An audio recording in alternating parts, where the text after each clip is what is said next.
Hola mis amores, ¿cómo están? Espero que se encuentren muy bien en sus casitas. Y hoy, desde mi casita, les voy a enseñar una nueva amiga. Una amiga que hace ¿saben cómo se llama?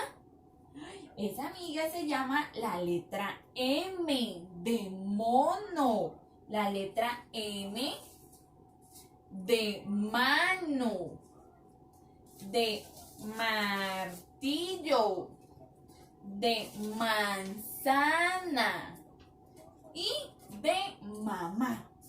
Esa letra M suena como qué rico.